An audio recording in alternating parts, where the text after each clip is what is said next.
şeyle bir bay oğlan taptım göreydi. İnternette taptım la bay. Hava bay ödüm göreydi elim açık comart gepene böyle. Yanmadı bir kopuk almadım yadır. Şemme daha çoğun alıracağım. Olaya gelme. Bunu men gidecek. Dostum! Pişigim yürüyor yarlı. Dostcan. Bir bit daha tapınım. Niyeten tapınır. Umadan şeyli bir suratlarını uğradı ya. Eline de iPhone Pro 13. Ananayda pullu hava. Yani görürsün dost. Yani şidir edip kafeye değil bir şey. Karış dostcan. Bolya, son haberini aydar men sana. Ne aylığın? Davay, sağ ol oğlum. Oo, ineyim. Ayrılmaz senin yanından. Bolya. Şu mukarı Allah aşkına. İmoda oğlum sen. Men senin de umratsın. Wow. Men imoda horacık bir dat görecektim lan. Şeyle mi? Gör bakışlartın. Aynen bana gidelim parka. Gör. Oğlum. Bana kanıtı ölümlerine füyücü balyatçı ballanım füyücü içim malakalı manadlı frutlu tortlamış ya içinde malakalar şokolatlar ödem slifler diye kaymaklı edilen tortlar da bulkuların ortasında edildiğinden mutlacak bulkular var yör iyeli yör beğenmeli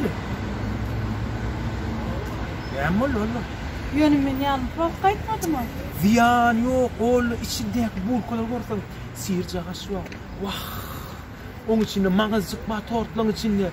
Göreydim. Yür iyeli oğlum yürsene. Oğlum yok. Ziyan yok. Men özüm ilk gelen sen şu aşağıda karaş bolya mı? Sıyırca bulkular. Oho. Salam. Şeyin ne yapedin? Cheesecake. Oho, cheesecake'den birini. Bu ne medin içi? Snickers. Snickers'tan birini. Hoca aşağıda oturacak öyle mi?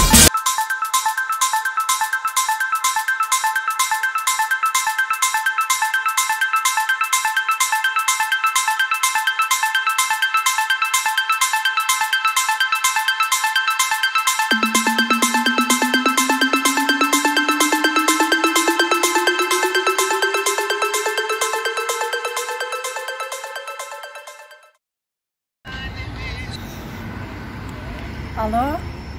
Olmay? Hava göreydi. Şimdi daha değildir. O tip balarken dedi önümlerine korktum. Şeyle bir füyücü. Aytmayın lan.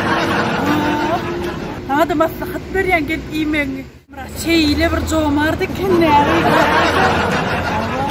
Bolyan men tor diye son haberlaşar. Hoş. Nereden comar? Neymişlesin? Tansam öpünür deği.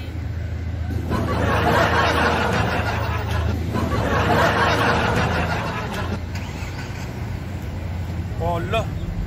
Diyden tağımlıken, diyden füyüçken. Arman sen pulun yok. Ne mi?